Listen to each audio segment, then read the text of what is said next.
Hello, and welcome to Grizzly's video, how to install a new spiral cutter head in your 15-inch planer. This video is just one in a series of many how-to videos that we've created to help our Grizzly customers upgrade and maintain their equipment. My name is Kent, and this is Shaun, an engineer here at Grizzly.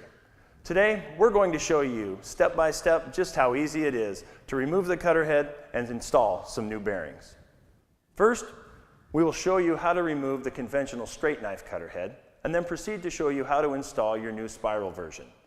Grizzly pioneered the use of spiral cutter heads in joiners and planers because of their distinct advantages over the straight knife alternative. They are much quieter, they provide a much better finish, particularly in hardwoods and highly figured woods, and they last much, much longer. These spiral cutter heads are designed to replace the standard straight knife cutter head that comes in the Grizzly G0453 and the G0453P 15-inch planer. We estimate that the total time it will take to replace the cutter head and install new bearings and set up your planer to take approximately 2 to 3 hours.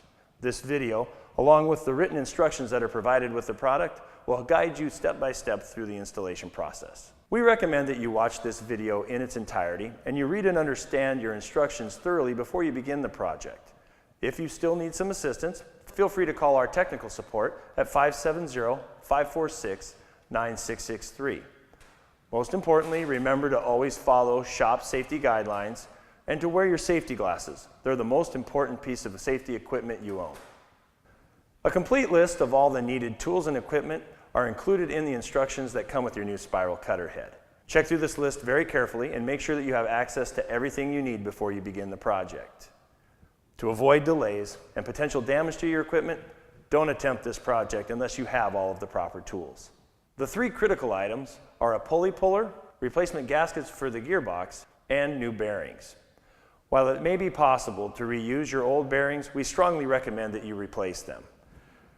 Bearings are relatively inexpensive and are easily damaged when they're removed. And since you already have your machine taken apart, it just makes sense to replace them while you're in there. The very first step is to disconnect your planer from the power source. Next, you will need to remove the dust port and the top cover, and then you will have to remove the knives. Remember that these knives are extremely sharp, and you should use extreme caution and wear gloves when handling them. Remove the pulley cover and V-belts, and then remove the cutter head pulley. Remove the table hand wheel, both rear guards from the sprocket cover, and then the sprocket cover to expose the drive sprockets and chains. Remove the sprockets and chains, and then drain the oil from the gearbox. Now it's time to place the blocks under the cutter head. Reinstall the table hand wheel and turn until the cutter head just touches the blocks. Remove the 4 cap screws at the top of the gearbox. Using a rubber mallet, carefully unseat the cutter head out from the headstock. With the assembly still resting on the blocks, separate the gearbox cover by gently tapping near the gasket using a mallet and a flathead screwdriver. Remove the helical gear, then put the cap screw back in and carefully remove the cutter head and gearbox assembly and place it on your workbench. Separate the cutter head from the gearbox using a mallet. Now we're ready to install your new cutter head. The first thing you'll want to do is wrap a layer of cardboard around it to protect it from getting chipped during installation. Install a new bearing on the cutter head and then put the cutter head into the gearbox.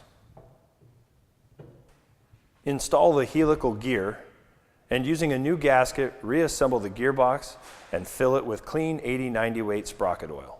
Install the assembly into the planer. Make sure that you seat the cutter head shaft bearing by tapping on the gearbox with a mallet. Reinstall the sprockets and chains, the sprocket cover, and both rear guards on the sprocket cover.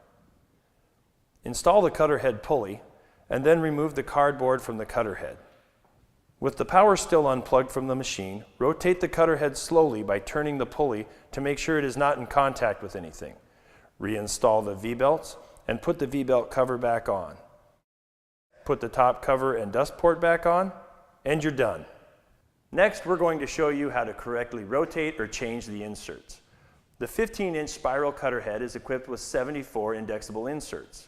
The inserts themselves are made of carbide, which is much harder than high-speed steel, so they last a lot longer. Now, each insert has 4 sides, So if they do start to dull, they just simply need to be rotated to restore a new factory sharp edge. If you happen to cut over a nail or some other foreign object, you'll only need to replace just a few chipped inserts rather than an entire set of cutting knives. Each insert has a reference mark in one corner to help you track which edges are used and which ones are new. Once that mark is rotated around to the original starting position, it's time to replace the insert. Replacement of the carbide inserts is very straightforward. Clean off all dust or debris from the cutter head. Loosen and remove the Torx head fixing screw. Clean off all dust or debris from the cutter head. Replace the insert, being sure to set it towards the rear of the pocket, and reinstall the screw. There's no need to remove the screw all the way if you're simply just rotating the blade. Just unscrew it about halfway, rotate the blade, and then tighten the screw back up. The screw should be tightened to approximately 50 inch-pounds, and I repeat inch-pounds. That's about how tight the average person can get it with a screwdriver type tool. Now, because of our design, there's no time-consuming setting of the blade height. The blade height is built right into the cutter head. One word of caution: any residual dust can affect the seating of the insert into the pocket. If this happens, it can cause very fine lines in your workpiece. Simply remove the insert, clean out the pocket, and reinstall it. Although no adjustments were made that should affect the alignment of your new cutter head with the table, it's a good idea to verify this, as well as the feed roller and pressure roller heights. The instructions on how to do this are included in your owner's manual. Now, when you're ready to test run your planer, you should listen for any unusual sounds or noises and verify the tightness of any bolts and fasteners that were removed during the installation process. If everything checks out, then you're ready to make some sawdust. Enjoy.